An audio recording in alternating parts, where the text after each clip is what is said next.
एक समय की बात है, दो भाई थे। एक था धनवान मोची और दूसरा गरीब किसान।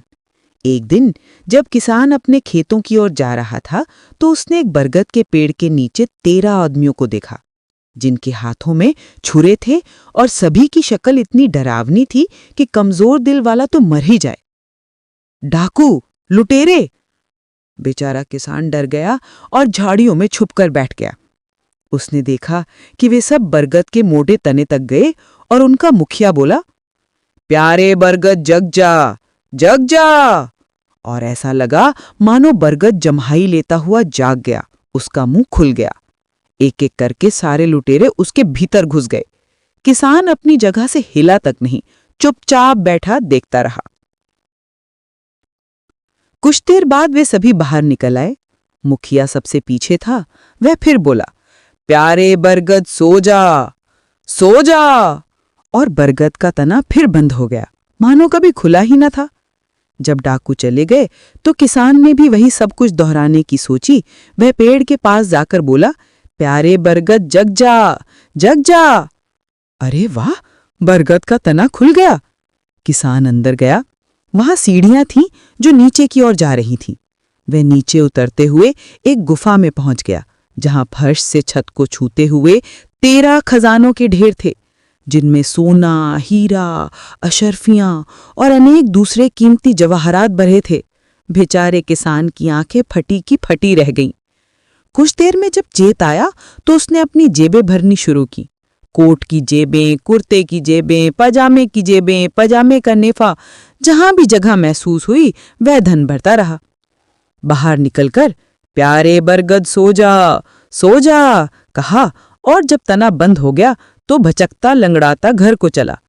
हर जगह खजाना भरा था, सो चाल कैसे सीधी रहती। हाय हाय, तुम्हें क्या हो गया? उसकी पत्नी ने डरते हुए पूछा। किसान ने अपनी सारी जेबें खाली करते हुए सारा किस्सा बीवी को कह सुनाया। उन्हें लगा कि खजाना गिनने से अच्छा है इसे नाप लिया जाए, तो उनके घर में तो ऐसा कोई माप था नहीं। सो उसने पत्नी को अपने भाई की घर शराब नापने का नपना मांग लाने के लिए भेज दिया। मोची ने सोचा कि आज मेरे इस गरीब भाई को ऐसा क्या नापने की जरूरत आन पड़ी जो उसने नपना मांगा है। उसने चुपके से नपने की पेंदी में मछली का कांटा चिपका दिया। नपना उसे वापस मिला तो तुरंत ही उसने देखना चाहा कि मछली के कांटे में क्या फंसा। पेंदी में अशर्फी देखकर उसकी जो हालत हुई वह तो देखने लायक थी। वह तुरंत भागा भागा भाई के पास जा पहुंचा। मुझे बताओ, तुम धन कहां से लाए? और सीधे भोले किसान भाई ने सब कुछ बता दिया। मोची बोला, भैया तुम्हें तो मेरी मदद करनी चाहिए। मुझे बच्चे भी तुमसे ज्यादा हैं, मुझे पैसों की सख्त जरूरत है, वहां मुझे भी ले चलो। अगले दिन दोनों भाई 2 खच्चरों पर 4 थैले टांगकर बरगद के पास पहुंच गए। प्यारे बरगद जग जा, जग जा कहकर द्वार खोला। भीतर जाकर थैले भरे, खच्चरों पर खजाना लाद दोनों वापस घर लौट आए। मिलजुल कर दोनों ने सोना, हीरा और अशर्फियां आपस में बांट लीं। अब सुख से जीने लायक उनके पास भरपूर धन था। उन्होंने तय किया, अब हमारे पास बहुत कुछ है, हमें वहां जाने की बात सोचनी तक नहीं है, हमें मरना थोड़े ही है। परंतु मोची था लालची, उसकी प्यास कभी ना बुझने वाली थी। वे दोबारा वहां चला गया। वह लुटेरों के बाहर निकलने का इंतजार करता रहा। जब वे बाहर निकले तो उन्हें गिनना भूल गया। 13 की जगह केवल 12 ही बाहर निकले। एक भीतर पहरा देने के लिए रह गया था, क्योंकि उन्हें खजाने के कम होने का पता चल गया था।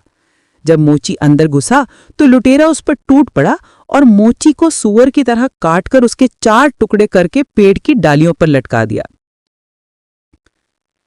जब शाम तक मोची घर नहीं लौटा तब उसकी घरवाली किसान के घर गई और बोली, भाई साहब जी, आपके भाई को कुछ हो गया है लगता है। वह उस बरगद के पेड़ तक गए थे पर अभी तक घर नहीं लौटे। किसान ने रात गहराने तक का इंतजार किया और भाई की तलाश में फिर बरगद तक गया। वहां उसने डालियों पर अपने भाई की लाश के टुकड़े लटके देखे। उसने उन्हें इकट्ठा किया और अपने खच्चर पर लादकर घर ले आया। उसके शव का अंतिम संस्कार करने से पहले उसे जोड़ना जरूरी था। उन्होंने मोची के मित्र एक दूसरे मोची को बुलाया, जिसने टुकड़ों को अच्छी तरह सिल दिया और संस्कार हो गया। अब मोचिन ने बचे पैसों से एक सराय बनाई और सराय वाली बनकर जिंदगी गुजारने लगी। इधर लुटेरे खजाने का पैसा पाने वाले की तलाश में बस्ती की खाक छान रहे थे।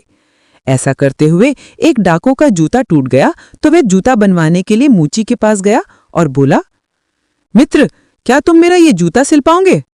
मूची को चिढ़कर बोला, तुम मजाक तो नहीं कर रहे? मैंने तो एक मोची को ही सिल दिया था, तुम जूते की क्या बात पूछते हो? कौन था वह मोची?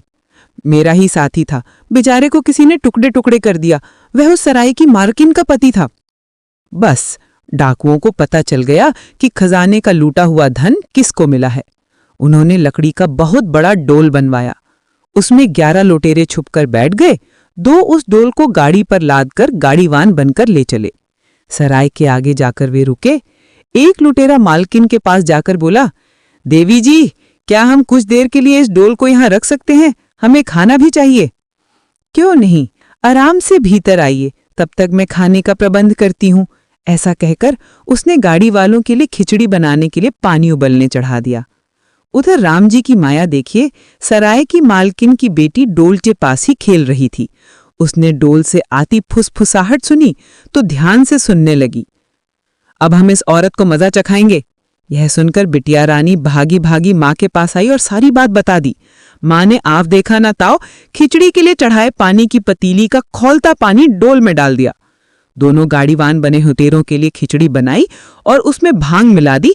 जब वे दोनों खिचड़ी खाकर नशे की गहरी नींद सो गए तो उनकी गर्दन धड़ से अलग कर दी।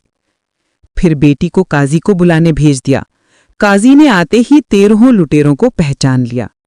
ऐसी वीरता और बुद्धिमानी का काम करने के लिए सराय वाली को इनाम देने की घोषणा कर दी गई।